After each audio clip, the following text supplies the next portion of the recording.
श्री हरि के अवतारों का वर्णन।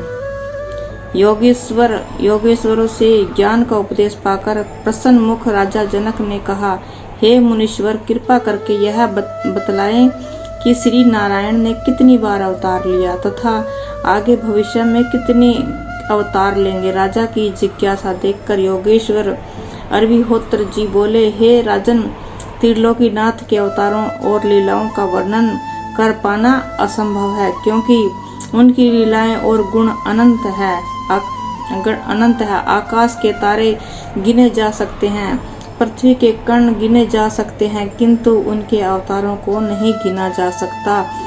तब सातवें योगेश्वर द्विबल जीव कहने लगे, हे राजन, स्वयं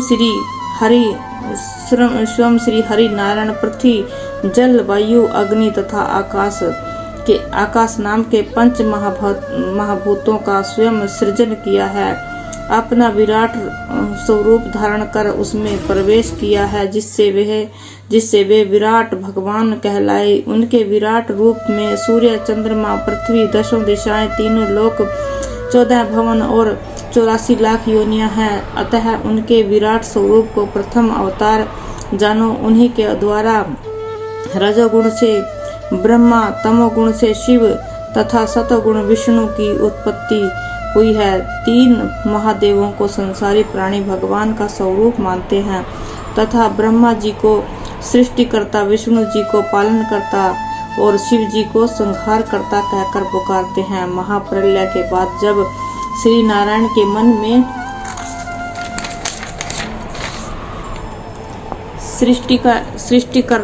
सृष्टि रचना की इच्छा उत्पन्न हुई तो उनकी नाभि से एक कमल का पुष्प उत्पन्न हुआ और उस पुष्प पर ब्रह्मा जी की उत्पत्ति हुई।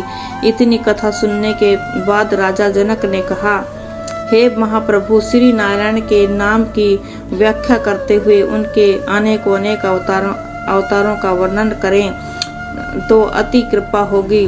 तब योगेश्वर ने कहा, हे राजन, नारायण का अर्थ है नार, अर्थात जल, और अयण का अर्थ है स्थान, जिसका जल में स्थान है, वे ही नारायण है। नारायण ने दक्ष प्रजापति की कन्या मूर्ति के गर्भ से नर नारायण का स्वरूप धारण कर अवतार लिया और बद्री केदार में बैठकर बहुत काल तक तप करते रहे। जब आत्म तत्व का ज्ञान करने वाले कर्म संसार को उपदेश दिया, तपश्चात हंसावतार लेकर सतन कुमार जी के प्रश्नों का उत्तर दिया। ऋषभ भेद का अवतार लेकर ज्ञान उपदेश दिया। उनके बाद हयग्रीव अवतार में प्रकट होकर मधुकैटभ दैत्यों का संहार किया और पाताल से वेद को लाकर ब्रह्मा जी को सौंपा। प्रलय काल के समय भी नारायण ने मत्स्य अवतार लेकर सप्त ऋषियों की नौका खेते हुए उपदेश किया और राजा सत्यव्रत को ज्ञान प्रदान किया। देवता और असुरों ने मिलकर जिस समय समुद्र मंथन किया, उस समय कश्यप अवतार धारण कर मद्राचल पर्वत को अपनी पीठ पर रखा। तपश्चात जब समुद्र मंथन से अमृत उत्पन्न हुआ, देवता और असुरों को झगड़ता देखकर मोहिनी का स्वरूप धारण कर देवताओं को अमृत पान कराया। 12 अवतार लेकर पृथ्वी को रसातल से बाहर लाए और महाबली दैत्य हिरण्याक्ष का वध किया। भक्त प्रहलाद की रक्षा हेतु नरसिंह रूप में प्रकट हुए और हिरण्याकशिपु को मारकर भक्त की रक्षा की।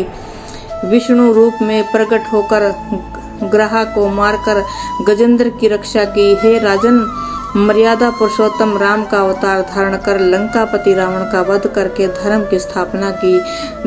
दिव्य राज बलि से पृथ्वी छीनने के लिए वामन अवतार धारण किया। क्षत्रियों का नाश करने के लिए परशुराम बनकर अवतरित हुए। पृथ्वी का भार उतारने के लिए श्री कृष्ण अवतार लिया और महाभारत रूपी महासंग्राम रचाया। कलयुग के अंत में भगवान श्री नारायण जी कल की अवतार लेंगे। बोल सच्चे दरबार की जय। बोल राधा कृष्ण भगवान की जय। राधे राधे।